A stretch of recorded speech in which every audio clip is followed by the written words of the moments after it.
नमस्कार दोस्तों, सुमित भारद्वाज क्लासेज में आप सभी का फिर से स्वागत है। इससे पहले हम 3 पार्ट कर चुके हैं। आज हमारा चौथा पार्ट रहेगा राष्ट्रीय स्वतंत्रता आंदोलन का। जिस बच्चे नहीं देख के नीचे डिस्क्रिप्शन में लिंक मिल जाएगा। स्पीड थोड़ी तेज ही रखेंगे, टाइम कम है, 22 तारीख का तो पेपर है, इसलिए ज़्यादा से ज़्यादा सोच रहे हैं कवर करेंगे। तो जो मेन मेन चीज़ें हैं मैंने लिख दी है, तो चलिए ज़्यादा शुरू करते हैं। एक्स्ट्रा चीज़ें मैं आपको बता दूँगा। आर्य समाज अक्सर क्वेश्चन पूछा जाता है, आर्य समाज की स्थापना किसने की? तो दयानंद सरस्वती जी ने आर्य समाज की 1875 में मुंबई में क्या है स्थापना कर दी गई थी, और इसका मुख्यालय लाहौर के अंतर्गत है।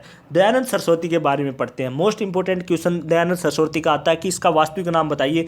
दयानंद सरस्वती को मूल शंकर के नाम से जाना जाता है, और इनको स्वामी दयानंद सरस्वती, स्वामी पूर्णानंद के द्वारा कहा जाता है या कहा गया। ठीक है, स्वामी दयानंद सरस्वती के गुरु का नाम क्या है? एक विरजानंद दांडी है। क्या था? विरजानंद दंडी था इसके गुरु का नाम। दयानंद सरस्वती ने वेदों में विश्वास रखते थे, और उन्होंने वेदों की ओर लौटो का नारा दिया। तो पूछ सकता है कि दयानंद सरस्वती ने कौन सा नारा दिया? वेदों की ओर लौटो का नारा दिया, जो कई बार अक्सर पूछा जाता है। और भारत भारतीयों के लिए है, ये शब्द भी किसने बोला? दयानंद सरस्वती ने बोला। स्वदेशी व स्वराज का विचार सबसे पहले किसने दिया? दयानंद सरस्वती के द्वारा दिया गया। और पहली बार स्वराज की मांग किसने की थी? दादा भाई नौरोजी ने की गई थी, सन 1906 में की गई थी। और स्वराज मेरा जन्मसिद्ध अधिकार है, यह नारा बाल गंगाधर तिलक ने सन 1916 के अंतर्गत दिया गया था। ठीक है, तो जितना भी दयानंद सरस्वती, और इससे जो इसमें से एक क्वेश्चन अक्सर पूछा जाता है कि जो इसकी प्रकाशित पुस्तक है वह बताइए कौन सी है? तो सत्यार्थ प्रकाश पुस्तक है, जो 1879 ईस्वी में संस्कृत भाषा में क्या प्रकाशित की गई थी। तो यहाँ तक आर्य समाज के जितने क्वेश्चन थे वो मैंने बताए। फिर आता है रामकिशन मिशन। रामकिशन मिशन की जो स्थापना है वह 1897 ईस्वी में स्वामी विवेकानंद के द्वारा कोलकाता के मैलूर मठ में की गई थी। ठीक है, इनके गुरु का नाम क्या था? रामकृष्ण परमहंस था। और विवेकानंद का जो वास्तविक नाम की बात करी जाए, जो पेपर में पूछता है, नरेंद्र नाथ दत्त जो है इसका वास्तविक नाम था। मूल शंकर किसका नाम था भाई? स्वामी दयानंद सरस्वती का था, और विवेकानंद का नरेंद्र नाथ दत्त। दोनों में कन्फ्यूज नहीं होना है। अब देखो, इनके जो विवेकानंद जी थे, इनका नाम खेतड़ी के एक शासक थे जिनका नाम क्या था? अजीत सिंह, उनके द्वारा दिया गया था। ठीक है, और स्वामी विवेकानंद ने अमेरिका के शिकागो में 1893 ईस्वी में सबसे पहले धर्म संसद में भारतीय प्रतिनिधि के रूप में क्या है भाग लिया था। और वहाँ पर उन्होंने क्या है 7 दिन तक क्या है सुनने पर भाषण दिया था। और उनका भाषण सुनने के बाद क्या है, उनके भाषण में हिंदू धर्म को क्या है प्रभावित किया गया था, या जो भाषण था वह हिंदू धर्म से संबंधित था। तो पूछ सकता है कहाँ पर भाषण दिया था? अमेरिका में दिया गया था, शिकागो के अंतर्गत। कब दिया गया था? 1893 में दिया गया था। कितने दिन तक दिया गया था? 7 दिन तक दिया गया था। वह भाषण किससे संबंधित था? हिंदू धर्म से संबंधित था। ठीक है, और जो उसका स्वामी विवेकानंद का भाषण सुनने के बाद आयरलैंड की एक लेडी थी, ईसाई लेडी, मिस मार्गेट नोबल, उन्होंने क्या है अपने धर्म को बदल लिया था, और उनको क्या है बाद में सिस्टर निवेदिता के नाम से क्या है जाना जाने लगा था। स्वामी विवेकानंद की एक हिंदी भाषा में एक बहुत अच्छी प्रकाशित पुस्तक रही थी जिसका नाम है वेदांत। क्या नाम है? वेदांत। इसके बाद इन्होंने 2 और पत्रिका निकाली, जो कि बंगाली भाषा में थी और अंग्रेजी भाषा में थी। एक थी प्रबुद्ध भारत और एक दूसरी थी उद्बोधना। ठीक है, ये सभी किसकी है? इसकी। और 39 साल की साल में इनकी मृत्यु हो गई थी। इन्होंने मूर्ति पूजा का क्या है समर्थन किया गया था, और जीव ही शिव है, ये शब्द भी क्या है विवेकानंद के द्वारा बोले गए थे। अब बात आती है थियोसॉफिकल सोसाइटी। अब जो थियोसॉफिकल सोसाइटी है इसकी स्थापना रूस की महिला मैडम ब्लावत्स्की और अमेरिका के कर्नल ओलकर द्वारा की गई थी, न्यूयॉर्क के अंतर्गत।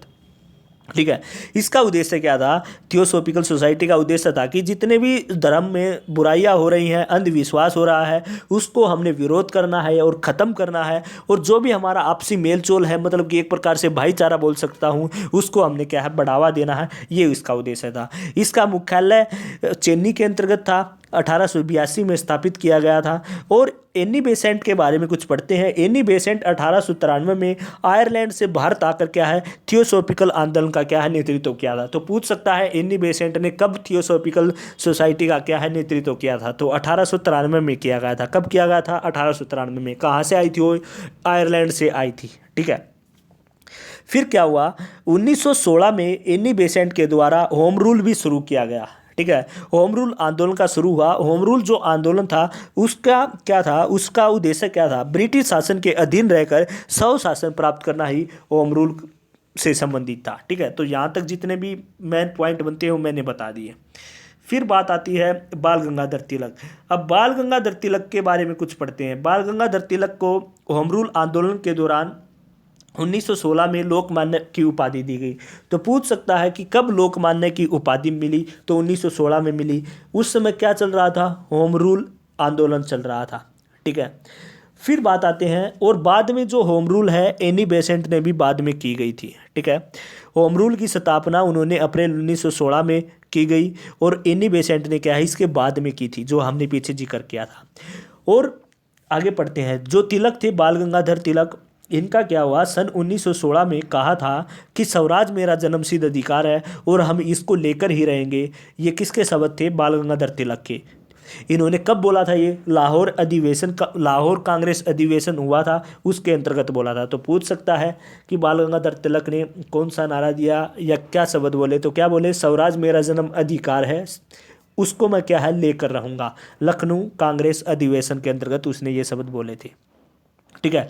फिर क्या आता है, 1908 में क्या हुआ, तिलक ने म्यांमार की जो मांडले जेल थी उसमें क्या है गीता रहस्य नामक पुस्तक हिंदी भाषा में लिखी। तो अक्सर पूछता है जो कहाँ कौन सी जेल में लिखी थी, तो मांडले जेल में लिखी गई थी। कौन सी पुस्तक लिखी गई थी, गीता रहस्य लिखी गई थी। किस भाषा में लिखी गई थी, हिंदी भाषा में लिखी गई थी। किसके द्वारा लिखी गई थी, बाल गंगाधर तिलक के द्वारा लिखी गई थी। कब लिखी गई थी, 1908 में लिखी गई थी। कहाँ पर लिखी गई थी, म्यांमार मांडले जेल में। तो ये क्वेश्चन जितने बनते हैं सारे आपने याद करने हैं, ठीक है। इनके जो राजनीतिक गुरु थे उसका नाम क्या था, महादेव गोविंद रेनाडे जो थे इनके राजनीतिक गुरु माने जाते हैं, ठीक है। और हम कुछ रहस्य के बारे में बात करते हैं। देखिए, तिलक जी ने 1893 के अंतर्गत गणपति उत्सव और 1895 में 2 साल बाद शिवाजी उत्सव त्यौहार की शुरुआत की थी। तो भाई पूछ सकते हैं जो गणपति उत्सव होता है और जो शिवाजी उत्सव है किसने शुरुआत की थी, वो बाल गंगाधर तिलक जी ने ही की थी। 1893 और 95 में की गई थी। तिलक को कांग्रेस का अध्यक्ष कभी नहीं बनाया गया। तो पूछ सकते हैं कांग्रेस का अध्यक्ष, 4 ऑप्शन देगा, किसको कभी नहीं बनाया गया, तो बाल गंगाधर तिलक को कांग्रेस का अध्यक्ष कभी नहीं बनाया गया। और 1 अगस्त 1920 को बाल गंगाधर तिलक की क्या है मृत्यु हो गई थी, ठीक है।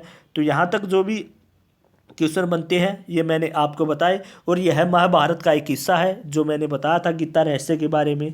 ये सभी चीज़ें आपको एक एक करके बताई। उम्मीद है ये चीज़ें आपको समझ में आई होंगी। थोड़ा स्पीड तेज़ी रखी है क्योंकि पेपर नज़दीक है, तो इसलिए। तो भाई मिलते हैं नेक्स्ट वीडियो में। Thank you student.